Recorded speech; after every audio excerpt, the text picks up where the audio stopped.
A ver, ¿y si la historia que nos han contado sobre la Atlántida no es del todo cierta? ¿Y si no fue un simple desastre natural lo que la hundió, sino algo mucho más oscuro? Hoy vamos a meternos de lleno en una versión gnóstica de esta leyenda, una que habla de magia, de poder cósmico, de tiranos que vuelven de la muerte y del cataclismo que ellos mismos provocaron. Y esta es la clave de todo el relato, la idea central. Ojo, no estamos hablando de lujuria ni nada por el estilo. Se trata de una energía fundamental del universo que, según esta fuente, los atlantes aprendieron a manipular para hacer el bien y, como vamos a ver, para un mal absolutamente devastador. Bien, este es nuestro recorrido. Empezaremos viendo cómo era esa Atlántida, poderosa pero ya dividida.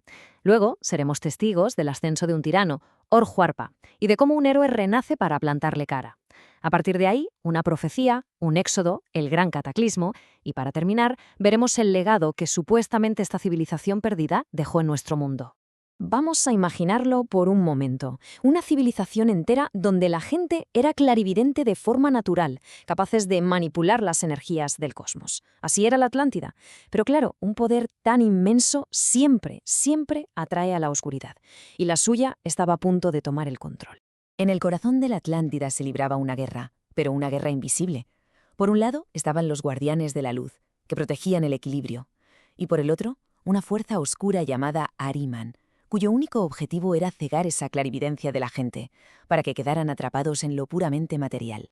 Y bueno, toda gran sombra necesita un rostro, ¿verdad? En esta historia, ese rostro es Orjuarpa, un ser con un poder y una malicia que daban pavor. Su ascenso es básicamente el principio del fin. Fijaos en la estrategia de Orjuarpa, que es brutal. No es solo una conquista militar, es terror puro. Creaba monstruos, literalmente, con el poder de su mente, y los alimentaba con sangre para que tomaran forma. Soltaba hechiceras transformadas en lobo por la noche. Así cayó Toyán, la capital de la luz, no solo por la fuerza, sino por el miedo y la magia negra. Pero, como en toda buena leyenda, cuando la oscuridad avanza, la luz tiene que responder. Y en este caso lo hace a través de la figura del maestro Moria. Según el relato, es un alma que eligió nacer en ese momento preciso, con una sola misión: parar a Orjuarpa. La batalla por Toyán tuvo que ser algo digno de ver, un choque de realidades. Orjuarpa materializaba bestias de pesadilla, y el maestro Moria, con su poder, las desintegraba con pura luz.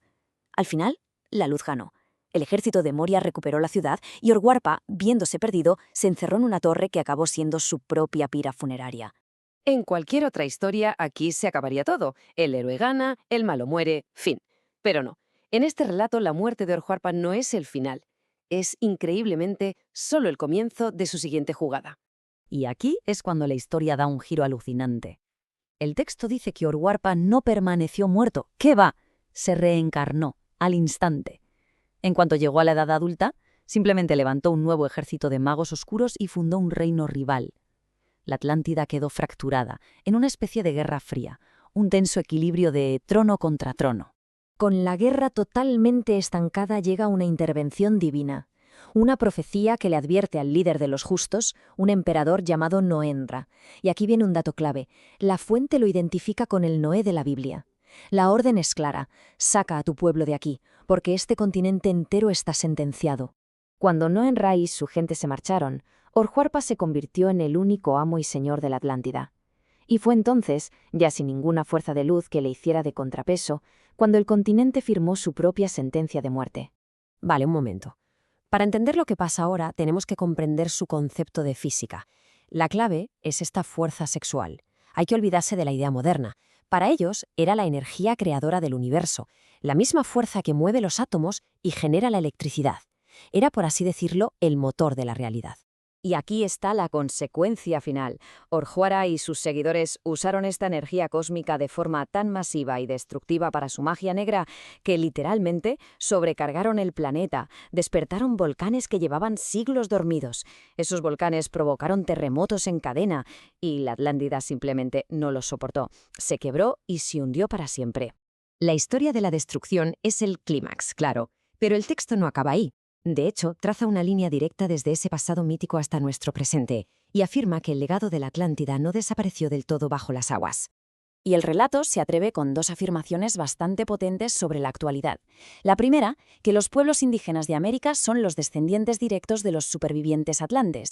Y la segunda, que ciertas prácticas de magia negra que han llegado hasta hoy, como lo de usar muñecos para maldecir, son un eco directo de la corrupción que hundió el continente.